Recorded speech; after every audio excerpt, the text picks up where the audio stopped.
Vamos nessa.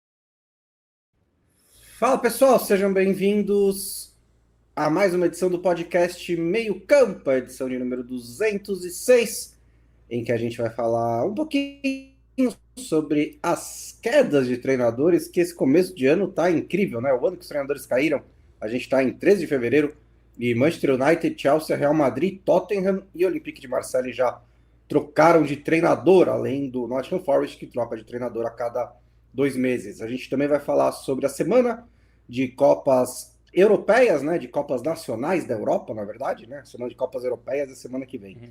Mas essa foi uma semana de Copas Nacionais na Europa, classificação do Bayern de Munique, classificação do Como, 3 disputas de pênaltis e uma sapatada do Atlético de Madrid em cima do Barcelona. Também teve rodada da Premier League, que diminuiu a distância na ponta da tabela. E para terminar, a gente vai falar um pouquinho também sobre o fim da Superliga.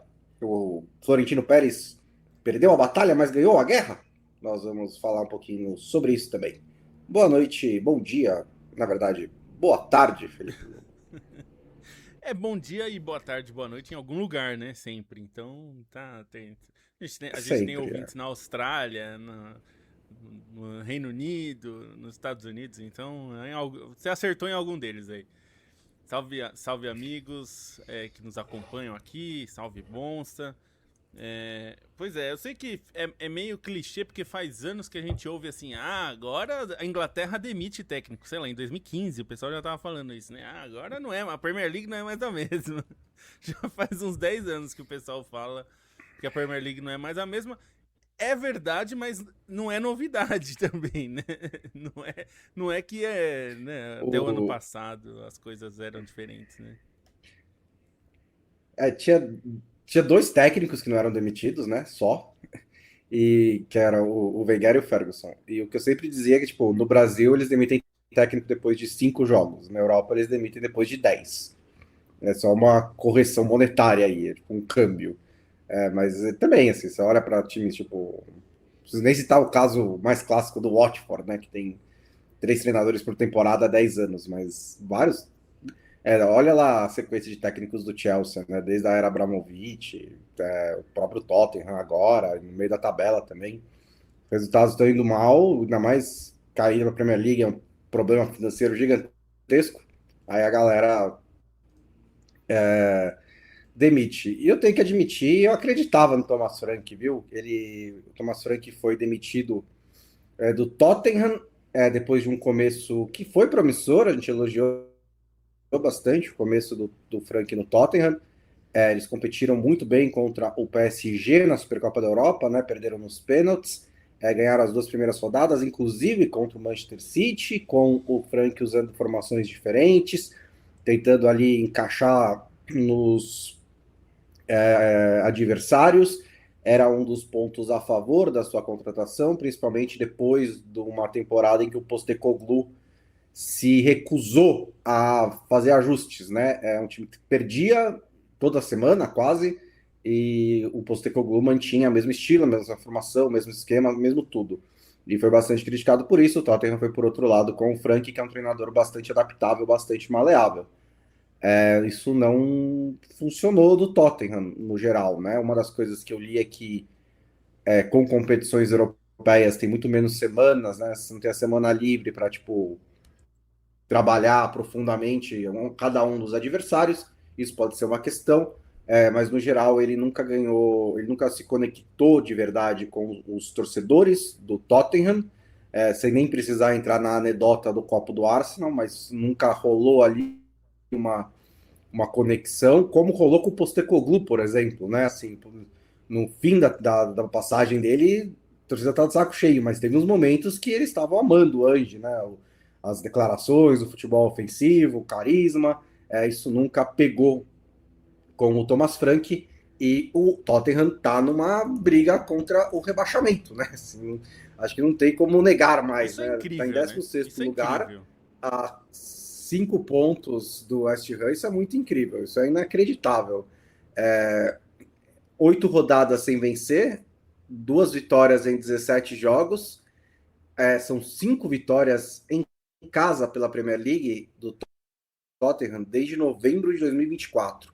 Então é um ano e meio aí que o Tottenham ganhou só 5 jogos em casa. E se você pegar as últimas 2 edições da Premier League, né, essa e a anterior, são 33 derrotas em 64 partidas. Então, um dos maiores orçamentos do mundo, um dos times com um dos melhores e mais modernos estádios do mundo, em uma cidade como Londres, com tudo que o Tottenham tem a oferecer, perde um jogo sim, um jogo não na Premier League. Lógico, parte disso foi a temporada passada com o Postecoglou, mas o Frank simplesmente não conseguiu melhorar a situação do Tottenham. Não, eu confesso também, Bonsa, que assim como você, eu também acreditei que ele seria um bom técnico pro Tottenham. Achei que ele faria um bom trabalho. Não achei que ele brigaria pelo título da Premier League, acho que ninguém achou isso. Mas eu achei que ele manteria o time ali brigando por vaga na Champions, que é mais ou menos onde se espera que o Tottenham esteja, né? Acho que brigar pelo título hoje pro Tottenham seria surpreendente. Mas acho que, sendo justo, eu acho que a gente esperava o que o Manchester United está fazendo, assim, em termos de posição, né? O Manchester United tem seus problemas também, mas ali quarto, quinto, brigando ali mais ou menos nessa faixa. Até porque os dois tiveram temporadas parecidas, né? O Tottenham venceu a Liga Europa, mas os dois ficaram muito próximos na tabela na Premier League, brigando muito mais embaixo do que em cima.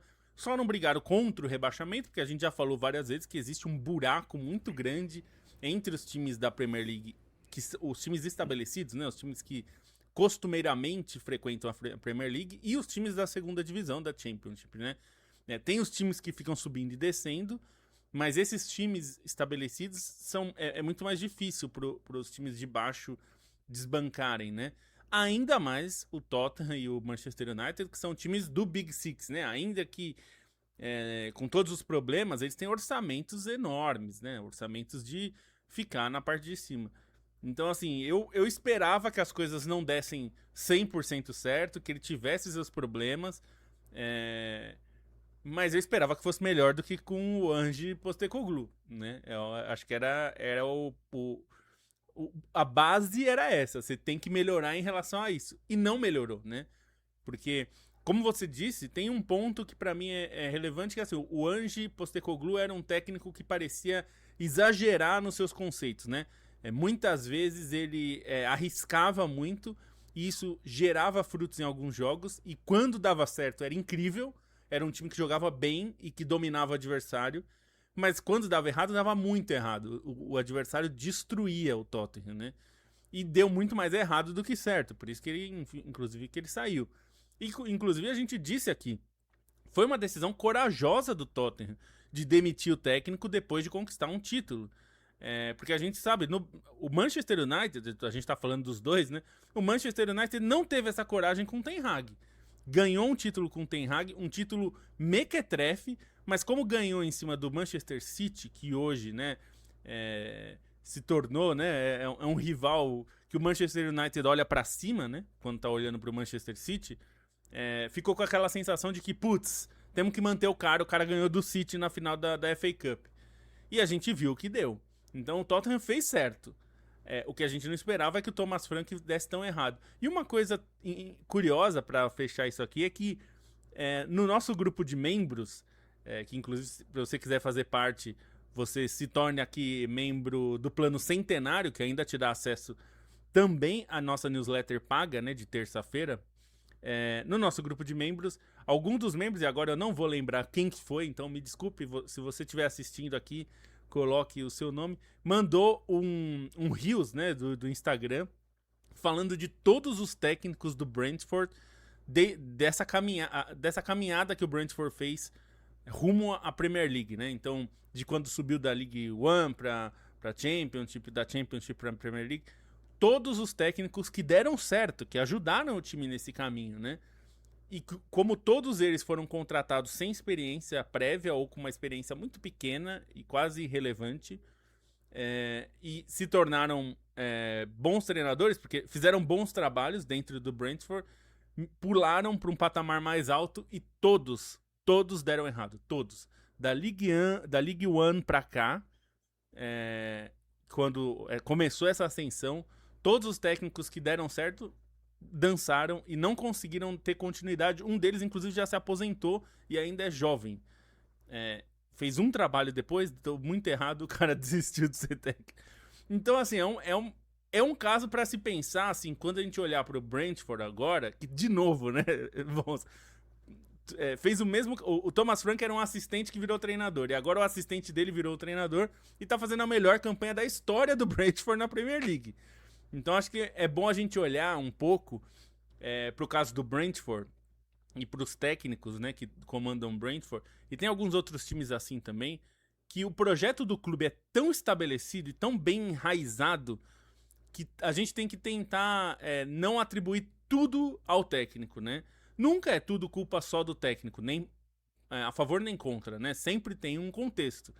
Mas no caso do Brentford, por causa desse histórico aí dos últimos 4, 5 anos, a gente tem que ficar de olho, né? Eu acho que a gente acha, às vezes, que no futebol tudo é replicável, né? Mas não necessariamente né? Assim, no Brentford, ele encontra, e, tipo, vai entrar em específicos, né? Ele encontra um respaldo, ele encontra uma maneira de operar no mercado, de contratar jogadores jovens ou subvalorizados, ele encontra liberdade para jogar da maneira como ele quiser, né? Assim, ele não precisa dominar os adversários, ele pode jogar no contra-ataque, ele ganha os jogos contra os grandes desse jeito, soma os pontos que precisa e não tem essa pressão por algo a mais, né? Além de ser, principalmente ele tem tempo, né? Ele ficou 7 anos no Brentford. Talvez em 7 anos o Thomas Frank funcionasse no Tottenham, mas não dá para o Tottenham esperar até lá, né? Porque talvez um desses anos seja na segunda divisão. Então, assim, você tem que. Eu vi uma coluna do The Athletic, do Michael Cox, que eu achei muito interessante. Ele olhou para os treinadores que fizeram o pulo do meio da tabela para o Big Six, e para o Everton também, né? Então, Big Seven. Eles, desde 2012. E ele percebeu que existe uma correlação entre o índice de posse de bola que esses treinadores tiveram dos seus clubes anteriores e a longevidade que eles conseguiram nos clubes grandes. Então, por exemplo, treinadores que passaram da meio da tabela com 42% de posse de bola chegaram no clube grande e não duraram nem 50 jogos. Quase todos foram demitidos antes dos 50 jogos, quase todos os técnicos que tinham índices menores de 50% de posse de bola. As únicas exceções são o David Moyes, que ele foi para o Manchester United, né, do Everton para o Manchester United, mas ele tinha o carimbo do Ferguson, né, então tiveram uns 15 jogos a mais de paciência com ele, e ele ainda foi demitido antes do fim da temporada. O Shandike, que foi para o Everton, e, bom, eu contesto a permanência do Everton, a presença do Everton nesse estudo. Tipo, eu entendo historicamente o Everton é importante e tudo mais, mas no Everton você está em outra realidade hoje em dia. Mas o Shandike foi para o Everton e passou basicamente um ano brigando contra o rebaixamento. Então estava jogando como time de parte de baixo da tabela. A terceira exceção é o Graham Potter, que saiu com a posse de bola alta do Brighton, mas era o Chelsea, e o Chelsea é uma bagunça e ele acabou sendo demitido antes. Só 3 conseguiram passar de 50 jogos. O Roberto Martinez no Everton, o Brendan Rodgers no Liverpool e o Pochettino no Tottenham. E todos eles saíram dos clubes anteriores com médias entre 55% e 60% de posse de bola. O que isso significa, né? Assim, a questão da estatística da posse de bola, que virou meio mito, né, nesses últimos anos, é só que mostra que esses treinadores, eles estavam acostumados a treinar times que assumem a iniciativa, que tentam quebrar a defesa do adversário com a bola, né? Que buscam furar defesas com a posse de bola, porque eles ficam com a posse de bola a maior parte do tempo. Os outros treinadores conseguiram bastante sucesso, tanto que eles conseguiram uma promoção com base em times mais reativos, mais de contra-ataque. Isso é, lógico, só indicativos. Mas a questão é que quando você chega num clube grande, você só vai enfrentar bloco baixo. Você só vai enfrentar defesas fechadas. Todo mundo vai enfrentar, mesmo o Tottenham, que a galera contesta o status de grande, só vão enfrentar com bloco baixo e com defesas fechadas. Então não adianta você ser um técnico que se dá muito bem em contra-ataque, em transição e em reação, ir para um clube grande e não saber quebrar defesas fechadas, não saber quebrar blocos baixos, não saber construir com posse de bola. E nem todos os treinadores, na verdade, muitos poucos treinadores conseguem fazer essa transição, conseguem mudar a sua filosofia quando eles chegam num clube grande. Então, é por isso que o histórico de técnicos que pulam no meio da tabela para o Big Six, no geral, não é muito bem sucedido, né? São exceções os que acabam funcionando. Tanto assim, dos 3 que eu citei, o único que deu certo mesmo, certo pra caramba, foi o Pochettino, né? O Rodgers e o Roberto Martinez foram bem, fizeram um trabalho legal, tiveram altos e baixos, e esquecível. Mas o Pochettino realmente marcou o Tottenham. Então eu achei isso muito interessante, porque às vezes se fala, o cara ganhava de todos os grandes com o Brentford, mas não consegue ganhar do Wolverhampton com o Tottenham. Porque os contextos são muito diferentes. E a expectativa, como você falou, né, Bom? A expectativa é totalmente expectativa, diferente, exato. né? O Brentford fazer uma temporada que nem passe perto da zona do rebaixamento, que fique no meio da tabela muito confortavelmente, é fogo de artifício, tá ótimo. Não é, assim, brigar por vaga europeia é acima do que eles precisam já e que eles esperam. Não é que a torcida não sonhe com isso, claro que sonha, mas os caras sabem de onde eles vieram, né? Eles vieram da terceira divisão, de um time Sim. que até há 10 anos não era nem citado. Então existe isso. Acho que a diferença é essa. E tem uma coisa que é um time em crise como esse, que é o Tottenham, que é uma crise de identidade, né? Justamente por isso que você falou, as pessoas contestam ele ser do Big Six. Ele é do Big Six porque tem uma questão que é faturamento. O faturamento Porque dele ele é por estrutura, não é? É, ele é um time de tradição e tudo mais, como é o Everton, só que ele tem uma receita maior do que a do Everton. Então, é natural que se espere, né, que seja um time... A gente não espera, por exemplo, que o Rangers, pra pegar um time tem muita tradição, camisa pra cacete, a gente não espera que o Rangers chegue na Champions e faça o que o Tottenham... que a gente espera que o Tottenham faça. Porque eles não têm a mesma grana. Não é só uma questão... Às vezes as pessoas confundem que acham que camisa joga sozinha e tal. Camisa é importante, eu não acho que isso é irrelevante, porque quando o cara chega no Rangers, é diferente do cara jogar no Hibernia ou em outro time. Ele se sente mais forte num contexto desse time. Mas no Tottenham se espera que o time não só vença, que o time tenha uma identidade, que foi o que o Pochettino conseguiu. O time do Tottenham do Pochettino tinha uma identidade, você sabia como o time jogava e ele conseguia competir com os times mais fortes, mesmo que não ganhasse sempre, não tem como, mas era um time que brigava forte.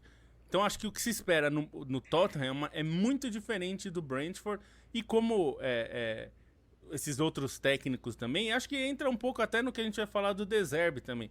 O De Zerbi a gente tem uma questão que acho que até é um eixo diferente, que se espera que o Marcelo se espera que tenha identidade também, mas se espera que ganhe jogos, que dispute.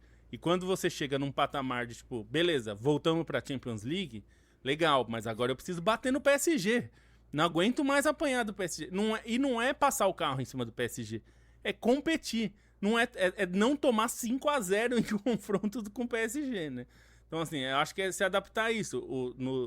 No Sassuolo, no Brighton, São contextos diferentes, que os clubes têm uma estrutura muito forte, que funciona muito bem, que tem uma política de contratações, tudo que funciona bem, tanto que esses times que eu citei, esses dois, continuam com trabalhos bons, mesmo que o Sassuolo tenha tido um ano ruim e caiu, mas caiu e voltou no ano seguinte com muita sobra. Então, assim, são times muito estruturados, porque o treinador é uma parte da engrenagem, ele não é a engrenagem, né? E no Tottenham, no Marseille, você tem que mexer com engrenagens muito maiores, muito mais poderosas, e que o seu trabalho tem um poder muito maior, né? Você tem que chegar contra o Wolverhampton lanterna e passar por cima. Não pode perder ponto, né? O Tottenham, ele é engraçado, assim, porque ele é do Big Six, é inevitável, é incontestável, como você disse. Peraí, deu uma travada aqui. Voltou. O Tottenham é uma posição engraçada, porque ele é do Big Six, isso é incontestável, porque é uma denominação financeira e estrutural, né? Até o Vinícius Par disse aqui, que o Big Six sempre foi um marketing. Não, ele é um grupo que existe, porque o poder financeiro e estrutural desses 6 são muito maiores do que o do resto da tabela da Inglaterra. Só que a questão é assim, isso é mutável, né? Isso não é fixado. Não existia a Big Six até 2003. Era a Big Three. Que, inclusive, se você for fazer historicamente no futebol inglês, é Big Three. É Manchester United, Arsenal e Liverpool. Eles estão acima do resto, no geral. Aí chega o Abramovich e por uns anos você tem um Big Four, você tem um Top Four, né? Que os 4 estão sempre brigando por vaga na Champions, estão sempre brigando por vaga na Champions League ou dentro da zona de classificação da Champions League. Aí, concomitantemente, tanto o City, com o dinheiro do Emirados Árabes, e o Tottenham, organicamente, conseguem se colocar nesse grupo, conseguem se aproximar desses 4, e agora a gente tem um Big Six. É perfeitamente possível. Hoje em dia eu não sei, porque o futebol mudou bastante, né? Não sei se o Emirados Árabes sai do Manchester City e as receitas deles despencam ao ponto deles ficarem para trás. Eu acho que meio que é difícil você ver uma mudança tão grande assim. Mas, de qualquer maneira, pode ser que mude, né? Você pode ter uma entrada do Newcastle, você pode ter a entrada do Aston Villa, que também é de uma cidade muito grande na Inglaterra. Você pode crescer isso daí. Até falaram bastante que o Newcastle poderia criar um Big Seven, porque com o dinheiro da Arábia Saudita, poderia chegar lá. De qualquer maneira, dentro desse Big Six, o Tottenham é o primo pobre, né? Ele é o mais pobre dos ricos. E ele tem dificuldades com isso, porque ele tem expectativas e cobranças de Big Six, mas ele não tem exatamente o mesmo dinheiro dos outros. Ele tem mais do que o resto, mas ele não tem o mesmo dinheiro do United, do Chelsea, do City. Inclusive o Postecoglou falou sobre isso recentemente, né? Disse que quando terminou a primeira temporada ele queria dar um salto para brigar mais acima e pediu jogadores estabelecidos na Premier League. Né? Ele citou o Pedro Neto, ele citou o Guerri, só que o Tottenham falou, a gente não pode pagar os salários deles, contrate jovens. Aí ele contratou jovens, e aí assim, eu até acho que o Postecoglou às vezes fala demais, mas ele tem razão quando ele diz, tá, os jovens eram ótimos, a gente contratou jogadores que eu tenho certeza que vão ser excelentes jogadores, mas eles são jovens, eu preciso de tempo para eles se desenvolverem, né, não dá para se eu contratar jogadores prontos, você pode cobrar resultados imediatos. Se você contratar jovens, você tem que me dar tempo para desenvolver os jovens. E, tipo, não foi isso que acabou com o trabalho dele lá. O cara perdeu 22 rodadas e 38 jogos. Tipo, tudo bem. Mas ele faz um bom ponto. E isso deixa o Tottenham num limbo, porque eles não conseguem mais fazer um Pochettino. Eles não conseguem mais, eles não têm mais tranquilidade para fazer um Pochettino, eles não têm mais ambiente para isso, né? De pegar um técnico do Southampton, dar uns 2 anos para o cara colocar o Tottenham lá em cima. Tem que ser imediato, né? Eles têm tentado de tudo, né?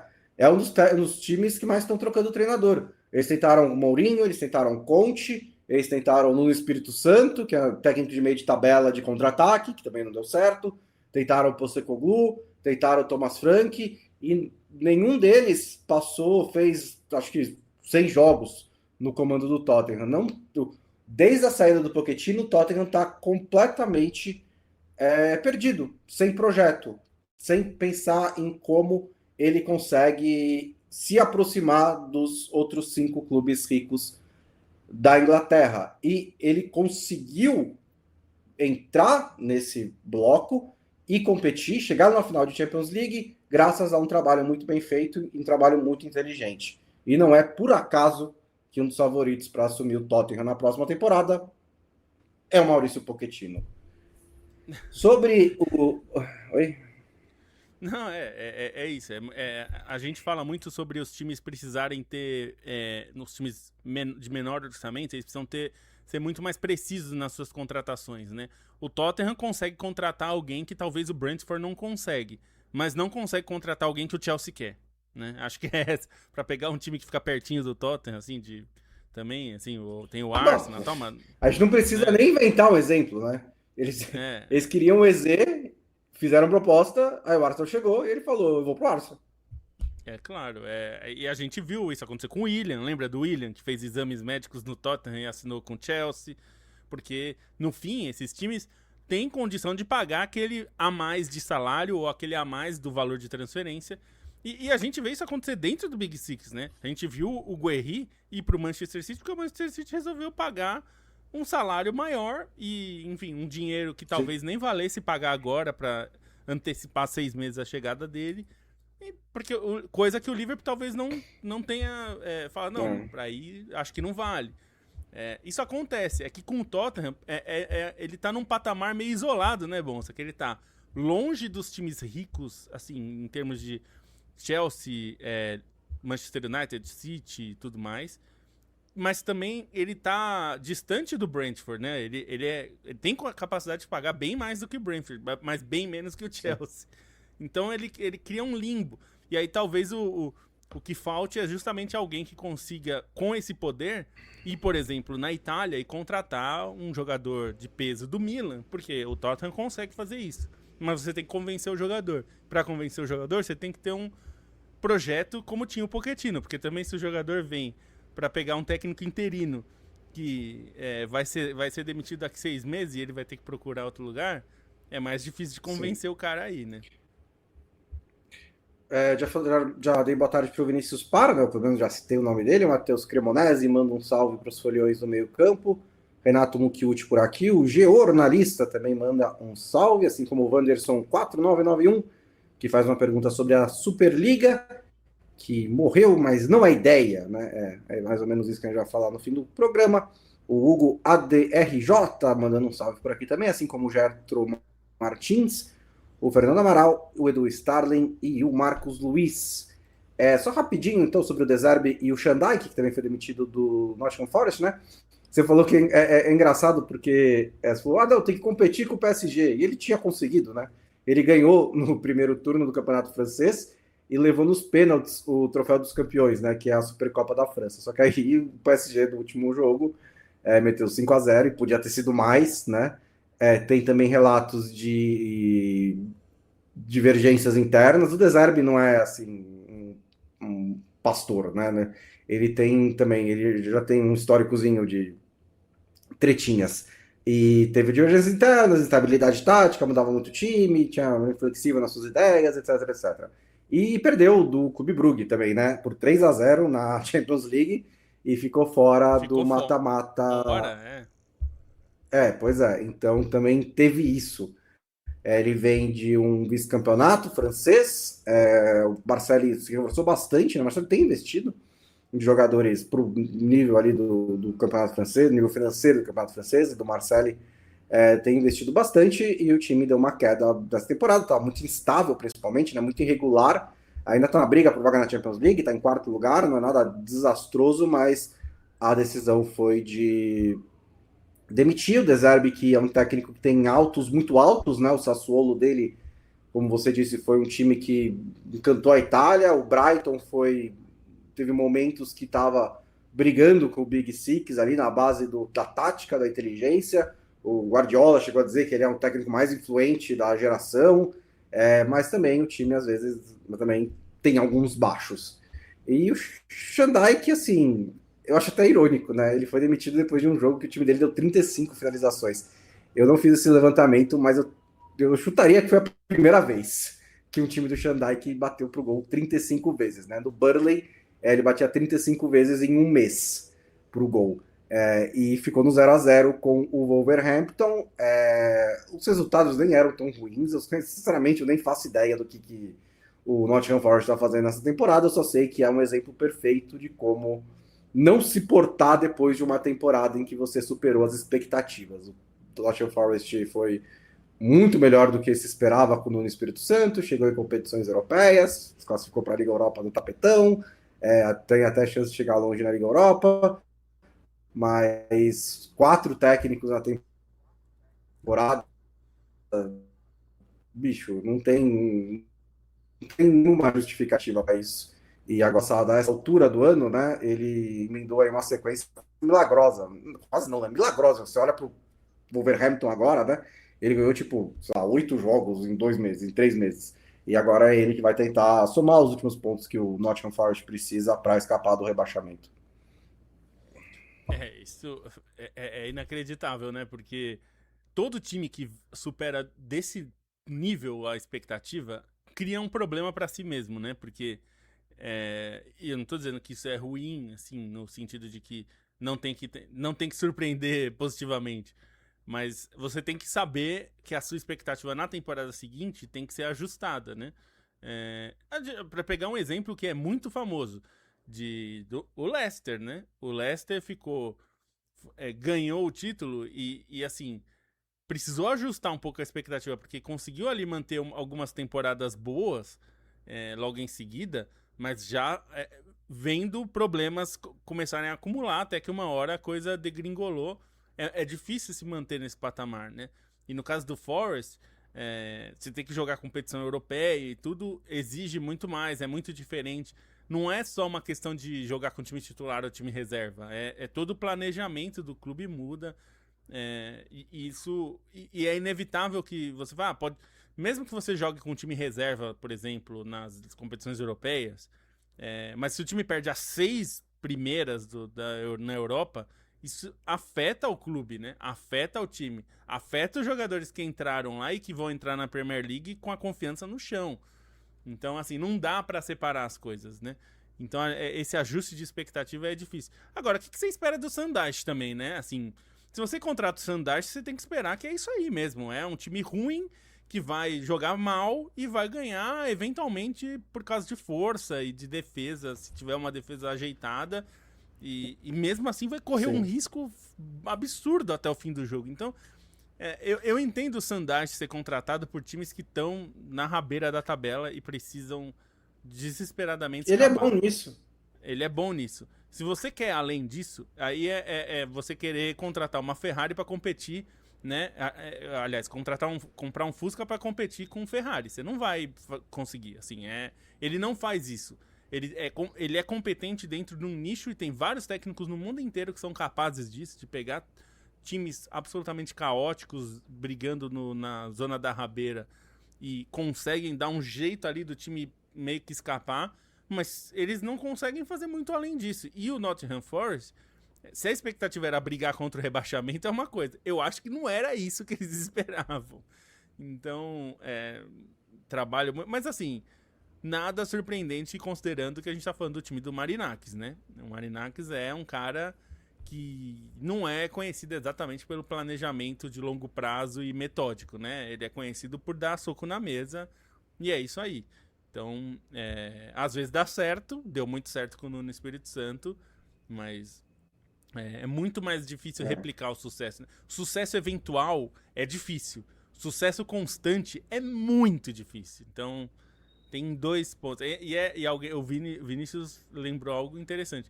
Edu Gaspar, que era elogiadíssimo no Arsenal e no Force com mais poder, já contratou o Enche, Sandai, e agora Vitor Pereira. Então, isso também tem esse aspecto aí, né? Agora ele não é só diretor do clube, ele é diretor da holding, dona dos clubes, né? Então, eu acho que ele vai falar que no o Olympiacos é outra coisa, não sei. E o trabalho era diferente também, né? Não só assim, no Arsenal fez um ótimo trabalho de renovar o elenco, né? Negociar muitos jogadores mais envelhecidos, que ganhavam salários altos e não tinham fome. e trocar por jogadores mais jovens, né? Isso durou assim uns 3 mercados, mas era um time com mais dinheiro, mais poder de atração, blá blá blá, né? O Nottingham Forest é outro tipo de operação e realmente até agora não está brilhando. Vamos para campo e falar sobre as Copas Nacionais dessa semana na Europa, começando pela sapatada que o Atlético de Madrid deu no Barcelona, né? Foi um jogo assim impressionante. Na verdade, não foi um jogo impressionante, foi um primeiro tempo impressionante. Depois do intervalo, você podia, tipo, vai embora que já aconteceu o que tinha para acontecer aqui, né? Foi um prólogo. Porque depois do segundo tempo, o Atlético de Madrid baixou bem, o Barcelona tentou, teve um gol anulado, teve algumas chances, mas o jogo, assim, não estava decidido porque é 180 minutos, né? Então, se o Barcelona faz 2 gols, a situação é completamente diferente para a partida de volta do Camp Nou. Mas a partida baixou bastante. Mas no primeiro tempo foi muito impressionante a maneira como o Atlético de Madrid pegou o Barcelona e triturou, né? Triturou no meio campo, triturou pelos lados, defendeu muito bem, estava muito bem preparado para pegar uma noite ruim do Hansi Flick, que a gente fala várias vezes, né? Que quando dá errado, dá muito errado, e deu muito errado, mas o outro time tem que estar preparado para isso também, né? E o Atlético de Madrid tava. Eles atacaram com muito propósito, né? Você via que eles tipo, sabiam o que eles queriam fazer. Dribles e toques rápidos ali pela lateral do gramado, perto do meio-campo, para tentar lançar jogadores em velocidade pelos lados, porque eles sabem que a linha do Barcelona vai estar quase no meio-campo. Eles fizeram isso o tempo inteiro, né? O primeiro gol foi entregue pelo coitado do goleiro do Barcelona, pelo Juan Garcia, mas os outros 3 foram assim: tabela e pum, lança pro ponta subir em velocidade com espaço, entrar na área e aí trabalha a jogada. Teve outras chances, o Koundé tirou uma bola quase em cima da linha. O Atlético de Madrid pegou o Barcelona, acho que foi uma combinação entre o estilo do Barcelona dando errado e o cholismo dando certo, né? E eu sei que deu certo porque o treinador do adversário reclamou da arbitragem na entrevista coletiva. Então, assim, sempre que o Atlético de Madrid faz um bom jogo, um jogo bem Atlético de Madrid, o adversário chega depois e fala: mas o árbitro permitiu que eles batessem o jogo inteiro. Tipo, batata, sempre acontece. E o Hansi Flick estava reclamando das pancadas do Atlético de Madrid. Então, eu sei que o Atlético de Madrid foi muito bem nesse jogo. Imagino que está próximo de chegar à final da Copa do Rei, tem que segurar ainda 4-0 lá no Camp Nou, mas foi realmente bastante impressionante. O que é problema desse Barcelona do Flick é que o time, na maior parte das vezes, funciona essa linha alta, o time mais ou menos conseguiu absorver essa ideia, mas o time também não tem um antídoto pro dia que deu errado, né? Assim, o dia que dá errado, e dá errado no começo, né? A gente não tá falando de tomar um gol aos 45 do segundo tempo, a gente tá falando de tomar gols logo no primeiro tempo, sair perdendo de 4-0. O time não parece saber como resolver isso. Tipo, isso aqui não tá funcionando hoje. Hoje, especificamente, a gente vai mudar. Não. O time não muda, não sabe mudar, ou não parece preparado para isso. Se existe treinamento para isso, isso não transparece nos jogos. Porque a sensação era essa, que na hora que deu errado ali, e o Atlético de Madrid tava metendo o dedo na ferida Não, tava todo dando ataque. errado, né? Isso. Dava Assim, errado, aí dava errado de novo, aí dava errado de novo.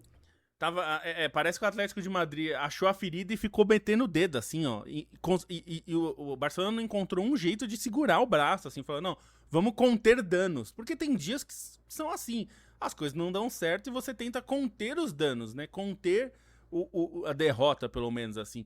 Não perder de 4-0, né?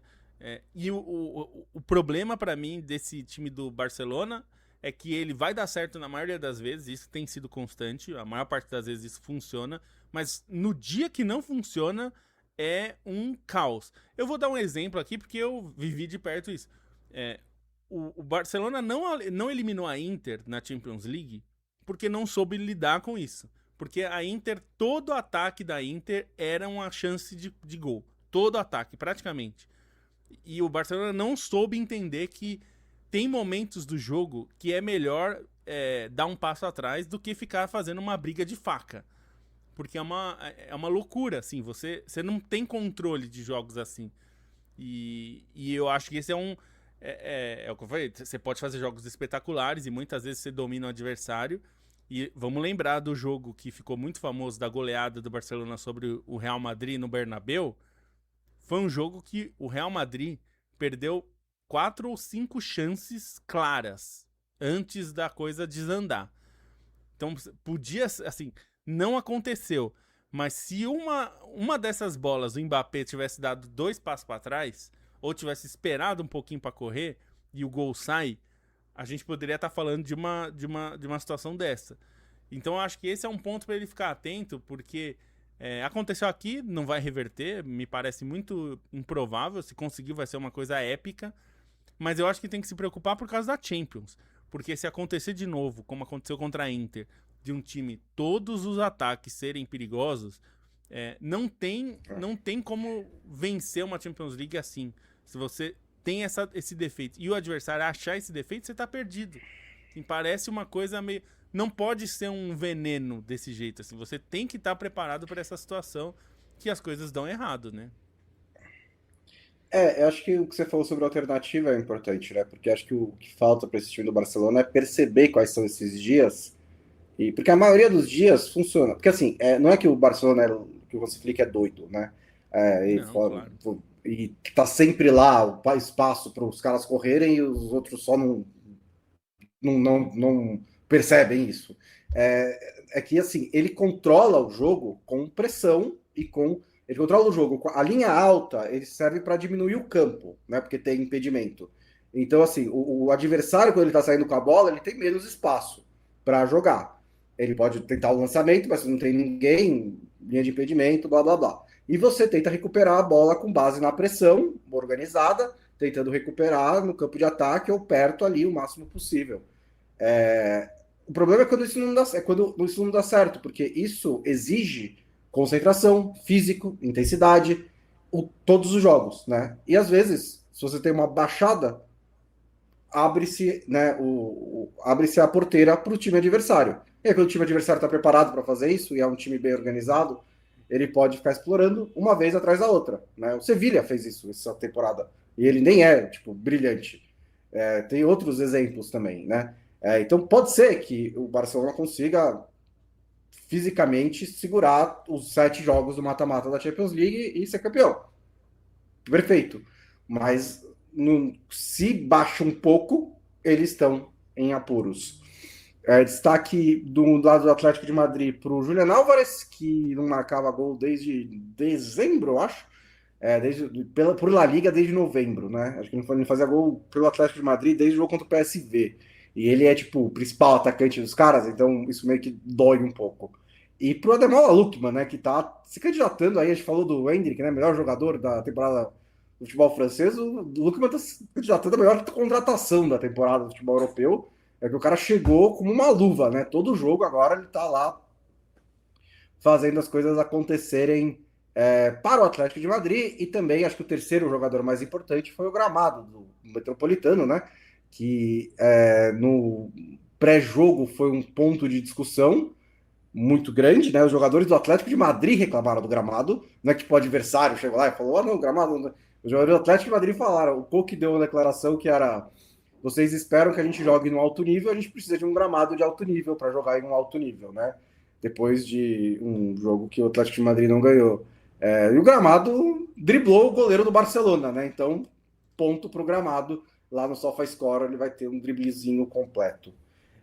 Mas o Barcelona ainda está na liderança de La Liga, né? Ainda tem um ponto de vantagem para o Real Madrid. O Atlético de Madrid meio que saiu, mas está com uma chance aí muito real de conquistar a Copa do Rei. Acho que não é certo, mas ele se passar para a final enfrenta a Real Sociedad, o Atlético de Bilbao. São 2 bons times. Acho que o Atlético de Madrid seria ligeiramente favorito nessa final. Ele não ganha a Copa do Rei desde 2013 e 14 e não ganha um título desde o último espanhol, né? Acho que foi 20, né? Então faz aí 5, 6 anos que o Atlético de Madrid não é campeão com o Simeone e tem essa oportunidade. Vamos só dar um giro pelas outras coisas que aconteceram nessa rodada de Copas, né? Como eu disse, a Real Sociedad venceu o Atlético Bilbao no San Mamés.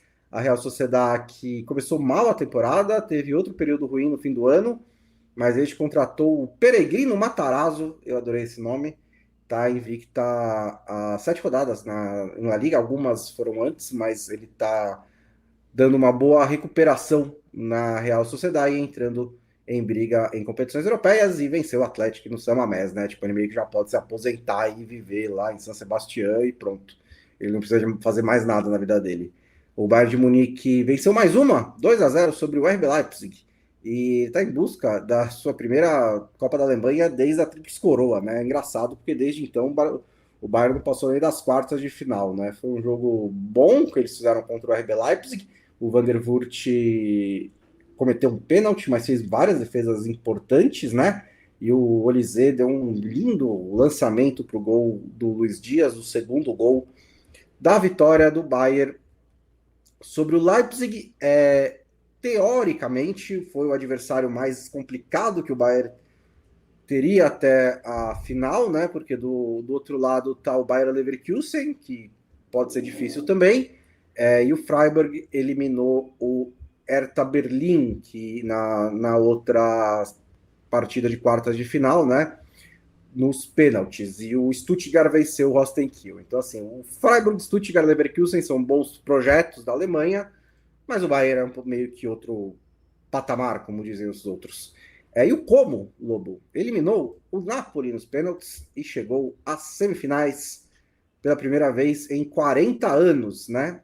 No outro jogo, o Lazio eliminou o atual campeão, o Bolonha, que está em uma fase, e também nos pênaltis.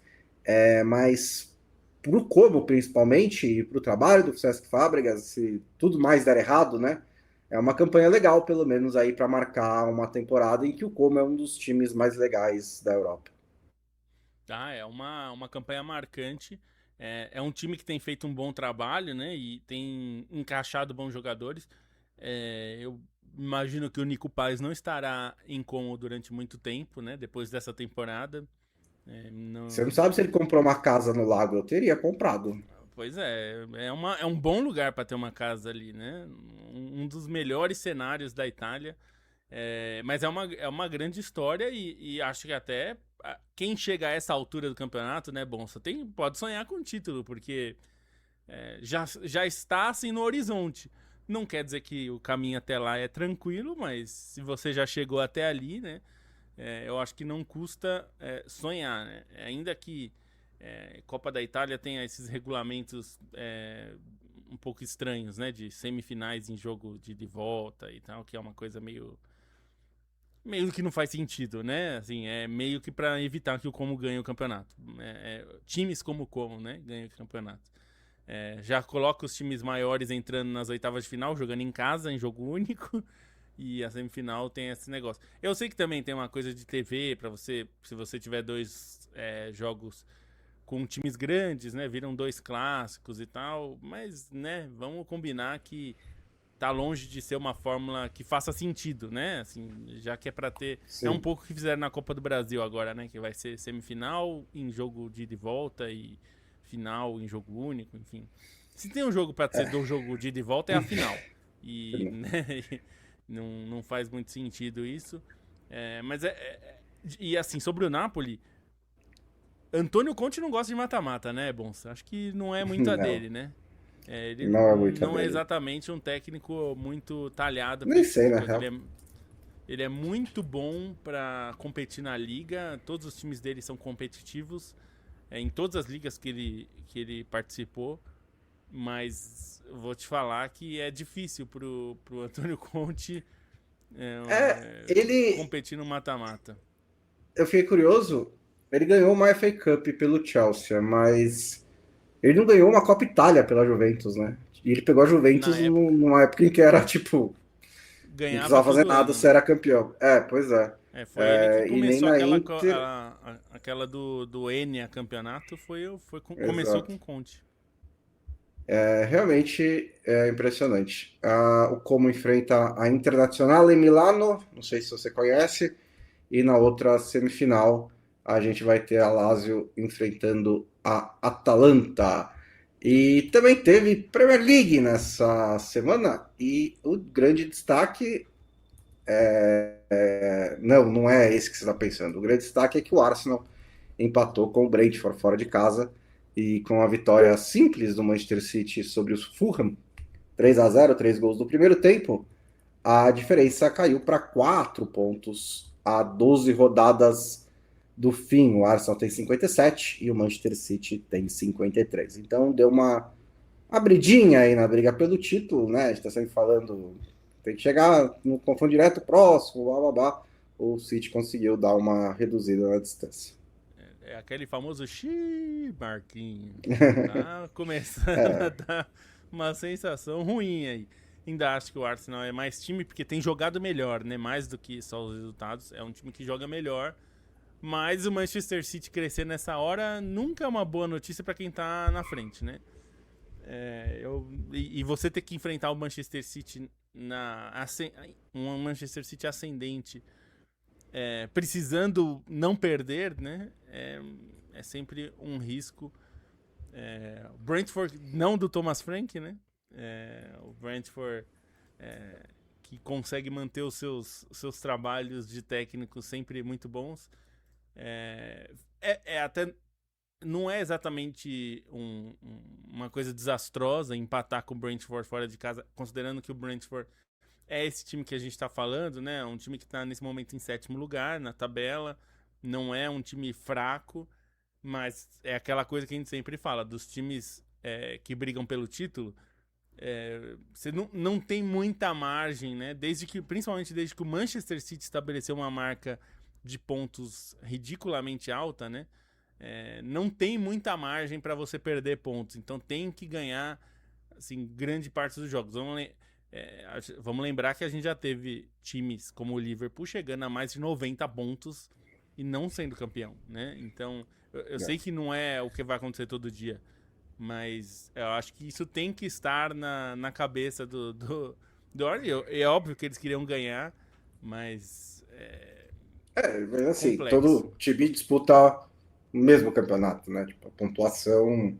Porque às vezes esse negócio de pontuação também tem muito a ver. Às vezes tem um Wolverhampton aí que entregou 3 pontos para todo mundo, né?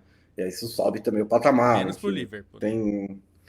Menos pro Liverpool, exatamente. Mas o Liverpool ganhou do Sunderland, foi uma vitória boa fora de casa e aproveitou, né, o tropeço do Chelsea, que empatou com o Leeds em Stamford Bridge, que é outro, né, assim como o Sunderland, os dois promovidos que parece que vão escapar da maldição esse ano. O Burnley não, mas o Wolverhampton e o Burnley estão muito enraizados na zona de rebaixamento, e aí vai ter uma briga ali pela terceira vaga na Championship. Mas o Leeds e o Sunderland conseguiram subir e pelo jeito vão ficar.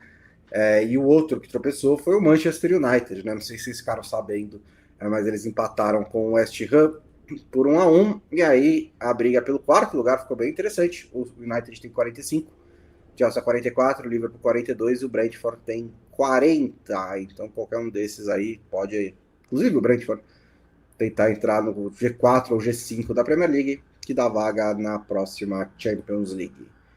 Vamos terminar falando. Pode falar. Ou seja, segue o cabeludo, né? E acho que agora não vai emplacar mais 5 vitórias consecutivas dessa temporada, né? Acho que é difícil. Nessa temporada, eu acho que. Não sei. Difícil. Tem que olhar. Só tem mais 13 jogos, né? Isso é difícil também, né? Fica mais fácil quando você tem aquele joguinho contra o Grimsby Town pela Copa da Liga, sabe? Só para dar um exemplo aleatório, assim. É que o dele é só pela Premier League, né? Ele limitou, ele tornou Não, difícil o não é, desafio. Não é? Não, não é. Não Ele é. falou que era só Premier League. Eu acho que não era, hein? Bom, aí Acho que vai, meu amor, aí vai realmente demorar. Vai complicar. Eu acho que não era, mas tudo bem. Depois, nada poderia importar menos. Exatamente. Foi só porque a gente achou que se livraria disso e infelizmente não se livrou e provavelmente não vai se livrar até a próxima temporada, né? Pois é. Tudo melhor falando sobre a Superliga, que morreu de vez, né? A primeira movimentação foi o Barcelona dizendo que estava saindo, né? E aí a gente achou, pô, finalmente, né, Barcelona. Aí deu uns 3 dias o Real Madrid também, e aí foi tipo só nada de corajoso no que o Barcelona fez. Ele só sabia já, provavelmente, o Laporta, que tava rolando um acordo entre a UEFA, o Real Madrid e a Associação Europeia de Clubes, que agora tem outro nome, mas. E aí ele só anunciou antes de. Foi ele que inventou, né? Pelo menos isso, antes de renunciar ao cargo para concorrer à reeleição. O que aconteceu foi que o Real Madrid fez um acordo com a UEFA e com a, associação, a antiga ECA, que agora é ECF, né? EFC, European EFC, Football isso. Clubs. Isso, clubes de futebol europeus. Eles colocaram. E o Real Madrid vai voltar. O Barcelona já voltou, né? O Real Madrid vai voltar e vai ali participar das tomadas de decisão. Porque assim, o que aconteceu foi quando eles criaram a Superliga, né, lá 4, 5 anos atrás, os clubes criadores da Superliga tiveram que rachar com a Associação dos Clubes Europeus, porque a Associação dos Clubes Europeus tem 200, 300, 400 membros e eles não foram convidados, né, para a Superliga. E eram veementemente contra, principalmente porque fechava a porta desses clubes ao torneio que eles haviam criado, que ia substituir a Champions League, ia concentrar ainda mais dinheiro nas potências.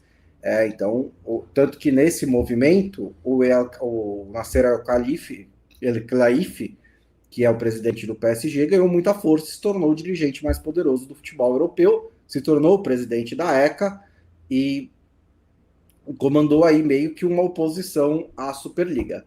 À medida que a Superliga morreu de vez, né, e o Real Madrid até conseguiu algumas vitórias judiciais, mas nada que realmente mudasse o panorama, eles voltaram para ECA. E até o próprio Kelaif não quis cantar a vitória, né? O Kelaif viu, falou tipo, ah não, uma vitória para todo mundo, ter o Real Madrid de volta, um clube muito importante, todo mundo ganhou. E talvez ele esteja certo, inclusive. Porque o Real Madrid também, ele não volta com o rabinho entre as pernas, né? Que poderia acontecer, mas não é o que vai ser. Ele vai ser uma voz muito importante dentro dessa entidade que fez uma joint venture com a UEFA para organizar a Champions League. Então os clubes têm uma influência muito grande nesse momento em como vai ser a Champions League. E as ideias da Superliga estão aí na Champions League, né? E enraizadas em vários aspectos dela, né? Nesse novo formato, em mais confrontos entre os grandes, em aumentar o tamanho da Champions League em relação aos campeonatos europeus, né? Porque muitas vezes quando a gente critica, tipo, tem muita data da Champions League, aí as pessoas respondem, mas então tem que ter mesmo, porque esses são os jogos legais, tem que tirar a data da Copa da Liga, tem que tirar a data dos campeonatos nacionais. Essa é a ideia da Superliga, né? Eu até concordo. Você pode acabar com a Copa da Liga, você pode reduzir algumas coisas e tal, mas favorecer esse confronto entre os grandes europeus continentais em detrimento dos campeonatos nacionais é tudo que a Superliga queria. E essas ideias vivem dentro da UEFA e vivem dentro dessa nova Champions League. E agora, mesmo sem o nome de Superliga, digamos que o Real Madrid vai ter influência para tentar. Porque é tudo uma questão de equilíbrio. Sem rompimento, é tudo uma questão de equilíbrio. Então, o Florentino vai ter acesso para tentar influenciar a favor do que ele quer, sem fazer uma grande ruptura. Assim, vamos dizer que a Superliga era o sonho molhado desses Florentino Pérez da vida. Era o que eles sonhavam. Assim, o mundo ideal deles é aquele. É aquele do clubinho fechado. Esse é o mundo ideal. Eu acho que eles imaginaram que teria uma oposição menor do que efetivamente teve. Teve muita oposição, muito mais do que eles esperavam, inclusive dentro dos clubes e federações e tudo mais, mas principalmente dos torcedores. E dos torcedores ingleses, principalmente. Teve torcedor de outros países que fizeram manifestações, eu me lembro, mas muito mais tímidas, por exemplo, do Milan, da Inter. Teve manifestações, mas muito, muito mais discretas, assim. No caso da Inglaterra, a gente até é uma das coisas que a gente vai colocar na newsletter que vai ser enviada para quem está vendo ao vivo. Você vai receber logo mais, inclusive já está pronta. E você, se você está ouvindo no podcast, você já recebeu. Existe uma oposição tão forte na Inglaterra que fez com que, inclusive, criassem aquelas frases que viraram memes instantâneos, e, na verdade, é um meme reciclado de um meme, né? Porque essa coisa do... could he do in a rainy night in Stoke, ou a cold night in Stoke, foi falado pelo Andy Gray lá em 2010, estavam citando o Messi, e falando, e era na verdade uma forma de falar que a Premier League era uma liga muito física, que tinha desafios muito específicos, e que nem todo mundo se adaptava a jogar aquele tipo específico de desafio, né? E virou meme na época, né? Porque ele tava brincando como se o Messi jogaria até em Marte, mas enfim, virou uma brincadeira. E os torcedores do Chelsea, que foi o primeiro time a jogar, né? Eles anunciaram num domingo à noite, na segunda tinha jogo do Chelsea, e os torcedores do Chelsea fizeram uma manifestação gigantesca na frente do Stamford Bridge. E uma das frases foi o que a gente até fez camiseta do nosso antigo site, que era "We want our cold nights in Stoke". E isso eu acho que é uma manifestação fantástica nesse sentido, porque o torcedor do Chelsea, que é um time rico, é um time forte, é um time que briga por todos os títulos, e pode brigar por todos os títulos, mas ele tá falando, não, eu quero jogar contra o Stoke lá em Stoke-on-Trent. Eu quero ter isso é parte da nossa cultura. É importante. Eu não quero só jogar contra o Real Madrid no Bernabéu. Isso é só uma parte da minha vida. A minha vida é viver aqui o futebol inglês. E eu acho que só seria possível isso acontecer na Inglaterra, porque a Inglaterra é onde a gente sempre critica isso na Inglaterra, mas nesse caso acabou sendo bom. Eles têm uma cultura super autocentrada futebolisticamente, né? Talvez em outras áreas também. Eu conheço o suficiente de futebol para dizer. Eles são super... eles valorizam muito o próprio campeonato, né? A Premier League é um campeonato muito valorizado. Às vezes até vira piada quando dizem que eu prefiro ganhar a Premier League que a Champions League. E para alguns torcedores isso é verdade, não é um exagero, porque a Premier League é só ver, o Bonsa sentiu isso. Teve o Liverpool sempre foi uma potência europeia, ganhou alguns títulos aí na era Premier League, na Champions League. Só que o peso de ganhar a Premier League, o campeonato local, é muito grande. Não é que é mais importante. Mas aí é contexto também, né, Lobo? Sim, porque assim, contexto. O meu outro time, o brasileiro, que eu torço, teve uma hora também que eu pensei, eu prefiro ganhar o brasileiro do que a Libertadores, porque faz 22 anos que eu não ganho o Campeonato Brasileiro. Então tem um pouco disso também, né? Tem o contexto, mas essa oposição, acho que em outras ligas seria mais difícil de ter, porque e a Inglaterra, por ser a liga mais forte e tal, isso aconteceu. E eu tô dizendo isso porque foram os torcedores que seguraram as correntes desse portão para não deixar os carros importados atropelarem esse portão e arrebentar o futebol. Esses torcedores seguraram meio na marra, os torcedores ingleses principalmente. E impediram essa bizarrice da Superliga virar uma NBA da Europa, em termos de futebol. O que aconteceu agora foi a Superliga se tornou um problema. Isso gerou uma reação na Inglaterra de ter, inclusive, o governo entrar em campo, né, criar esse órgão regulador independente, que basicamente tornou ilegal participar de uma Superliga nesse molde, né? E criou reações muito grandes. E uma dessas reações é que a UEFA prometeu há 2 anos, já faz 2 anos que eles fizeram essa promessa e cumpriram agora, essa semana, de colocar a FIFPro no comitê executivo da UEFA. O que isso significa? Primeiro, a FIFPro é o Sindicato Mundial de Jogadores, né? Eu sei que muita gente não gosta muito dessa palavra sindicato no Brasil, virou moda achar que isso é uma bobeira. Na Europa eles ainda acham importante e eles brigam pelos direitos dos jogadores, né? E a FIFPro é muito vocal para falar, por exemplo, que o calendário tá arrebentando jogadores, e já há bastante tempo. E a UEFA prometeu colocar a FIFPro para dentro.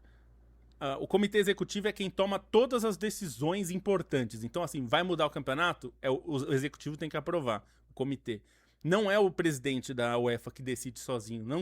Ele não tem esse poder. O comitê executivo tem que votar para decidir se vai mudar a Champions League, se vai mudar a Liga das Nações, se vai mudar a Eurocopa, se vai mudar qualquer torneio europeu, qualquer coisa do futebol europeu. Então, estar lá é muito importante porque os jogadores ganham um assento na mesa mais importante de decisões do futebol europeu. É uma grande vitória para os jogadores. E acho que é uma vitória para o futebol também. É importante que os jogadores sejam ouvidos. Isso faz parte da democracia. Só que a UEFA fez isso porque sabe que ao colocar os jogadores dentro da UEFA, é muito mais difícil quebrar a UEFA e sair para uma outra... se a Superliga tentar de novo, no mesmo molde, você vai ter que convencer a FIFPro a abandonar a UEFA, onde ela tem um assento no comitê executivo. Então é também uma garantia da UEFA. Só que fica faltando justamente quem é que segurou essas correntes. Foram os torcedores. E esses torcedores não têm um assento lá no comitê executivo. Não existe representação de torcedores. E eu sei que isso parece um pouco, sei lá, sonhador, utópico, de ter representantes de torcida ou de torcedores dentro dos comitês de decisão dos órgãos mais importantes do futebol. Mas isso deveria ser meio básico, na verdade, né? Hoje você tem os clubes. Os clubes fazem parte de uma joint venture, que a UEFA também cedeu, né? Então os clubes hoje são sócios da UEFA na hora de criar a Champions League ou todos os outros campeonatos. Os jogadores fazem parte da UEFA, pelo menos numa parte, tem um poder de decisão ali. Eles não podem vetar nada, mas eles têm uma voz e podem votar contra medidas. E falta ter a representação dos torcedores. Porque se você quer impedir a Superliga de acontecer, tendo os torcedores e os jogadores, a chance de ela acontecer é muito menor. Convenhamos que você já tem 2 votos ali muito fortes que vão se opor, provavelmente, a esse tipo de coisa. Então, isso ainda falta. E o que você falou, as ideias da Superliga, o Florentino Pérez não é burro. Ele sabe que aquele modelo da Superliga já morreu dias depois, e a gente cobriu bem isso na época. Ele sabia lá em 2021, ele sabia que esse modelo já tinha morrido. Infelizmente, ele já sabia disso e ele está orquestrando. Vamos lembrar o que aconteceu naqueles dias. A UEFA anunciou, naqueles dias, assim, pouquíssimo tempo depois, algo que ela tinha combinado com esses mesmos clubes. Com o André Agnelli, que era da Juventus, com o Florentino Pérez, com todos os representantes do Liverpool, da Inter, do Milan, todos esses caras da Superliga sentaram com a UEFA e falaram: a gente quer uma mudança na Champions, quer mais jogos entre nós. Foi lá em 2021 que eles decidiram esse formato que você está vendo agora, da fase de liga, com mais confrontos entre os grandes. Os clubes chegaram na UEFA e falaram: eu quero isso aqui. E a UEFA falou: beleza, vamos dar um jeito, vamos fazer isso aqui. E fez, e aprovou.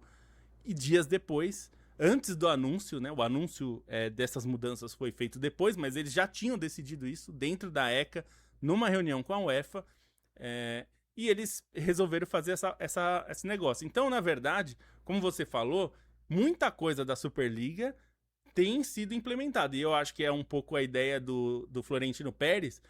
Ele volta para a ECA, que agora é EFC, com muito mais poder do que ele tinha em 2021, mas muito mais. Assim, e nesse momento, politicamente, ele está derrotado. É verdade. Nesse momento, ele não tem força. Neste momento específico. Só que, ao mesmo tempo, ele hoje é sócio da UEFA. Em 2021, ele não era. Em 2021, eles não faziam parte de uma empresa em conjunto com a UEFA para organizar a Champions League. Hoje eles fazem. Eles têm um assento hoje que eles definem os rumos da Champions League como eles não definiam lá em 2021. Então, por mais que a gente fale que a Superliga morreu como CNPJ, digamos assim, as ideias dela continuam lá. E o Florentino Pérez e todos esses asseclas dele, que esses caras... o Florentino Pérez é o que aparece, mas todos esses palhaços aí de Liverpool, de Internacional, de Milan, de Juventus, de Chelsea, de Arsenal, de Manchester United, Manchester City, Atlético de Madrid, Barcelona, todos esses palhaços estavam lá e são tão culpados quanto. É que o Florentino Pérez sempre foi o mais vocal, mas todos eles, na hora que apareceu a chance de entrar nesse clubinho fechado, eles entraram felizes. E se não tivesse oposição, eles estariam lá até hoje. Se dependesse dos torcedores espanhóis, talvez italianos, estaria até hoje. Os únicos torcedores que eu acho que impediriam isso seriam os alemães. Mas os alemães, o Bayern e o Dortmund, nem cogitaram entrar nessa palhaçada, porque eles sabem que se eles entrassem, e não é que o Bayern não queira, talvez o Bayern até queira, mas eles sabem que no dia que eles puserem o pezinho numa Superliga, os torcedores derrubam o clube. Porque na Alemanha, inclusive, eles são sócios do clube. Sócios, literalmente, né? Eles têm participação efetiva nos clubes, né? A regra do 50+1 é por isso. Então eles sabem que eles não podem fazer isso. E por isso que eles não entraram. O Nasser El-Khelaifi não entrou por motivos políticos, que ele sabia que não entrar dava mais poder a ele do que entrar. Então ele fez, e tanto deu certo que você falou. Ele é o presidente, talvez o dirigente mais poderoso do futebol europeu, sendo de um time que não é o mais poderoso do futebol europeu, né? Então acho que é importante a gente colocar isso. A Superliga morreu como CNPJ, mas não achem que o sonho deles não continua exatamente aquele. Eles só vão tentar fazer isso naquela metáfora, né, Bonsa, do sapo na panela. Em vez de queimar com incêndio, eles vão deixar o fogo baixo e tentar ir mudando aos poucos, né? Os torcedores alemães, eles entram em revolta com a Red Bull, né? Então imagina com uma Superliga. Com jogo às segundas-feiras, né? Que o jogo às segundas-feiras, então, tipo, eu tenho certeza que os alemães fariam tanto ou mais barulho quanto os ingleses, é só que não precisou, né? Ele foi tipo. O Bayern foi aquela coisa, sabe? O Bayern deu uma olhada pros torcedores, tipo, e aí, os torcedores já fizeram assim. E aí ele já desistiu, ele nem tentou. Né? Foi esse tipo de coisa. Você imagina o Dortmund. Os caras derrubam aquele estádio, exatamente, se o Dortmund entra. E um outro motivo por Khelaifi, acho que foi muito politicamente brilhante ele não ter entrado, mas também foi o mesmo motivo que levou o City e o Chelsea a serem os primeiros a caírem fora, né? Porque a ideia do Khelaifi como presidente da UEFA, como presidente do PSG e do Qatar como dono do PSG, não é ganhar dinheiro, né? Tipo, eles têm dinheiro. É ganhar o que a gente chamou de soft power. E é o mesmo caso do Emirados Árabes no City e do Abramovich no Chelsea. Então, quando o dinheiro ótimo, né? Mas quando a posição deles começou a ficar ameaçada no sentido de vocês gostam de mim ou não, né? A influência que eles poderiam ter, quando começou, porque até no caso da Inglaterra, o governo entrou na jogada também, e aí virou relações Emirados Árabes e Reino Unido, e quando tudo isso começa a virar um problema, aí já não vale a pena, né? Porque eles não estão nesse negócio para fazer dinheiro, ao contrário de outros empresários, ao contrário de venture capital, de fundos de investimento. Ao contrário dos donos atuais do Chelsea, né, Bonsa? Se fossem os donos atuais, exatamente, a história seria diferente. Eles nunca teriam amado, inclusive, porque então, são americanos. Exatamente. Então, também teve isso. É isso aí. A gente volta na próxima sexta-feira, porque tem carnaval, né? Feriado. E ninguém vai querer ouvir a gente falar sobre futebol numa segunda de carnaval. Então a gente vai pular a próxima segunda-feira e volta na sexta com Achei que você ia falar que a gente ia pular carnaval da Champions League. Eu vou um pouquinho, pelo menos, né? Eu não sei você, mas... um pouco eu vou um pouquinho. Mata-mata da Champions League, Lobo. A Champions League começa efetivamente semana que vem. É verdade. Né? Depois de tudo isso que a gente tem. Agora é hora. Semana que vem realmente começa a Champions League. Agora chegou a hora. E a gente volta na próxima sexta-feira, às 2 horas da tarde. Muito obrigado. Bom carnaval. Se cuidem, bebam água, tá? E muita cuidado água. Com os piques e as aproximações não tomem bebida ali e batizada, tal. Hein? Exatamente. E não comprem vinho. Se puderem levar em dinheiro, levem dinheiro em espécie, né? Então, alguns cuidados para o carnaval não ficar triste no fim. Bom feriado para todos.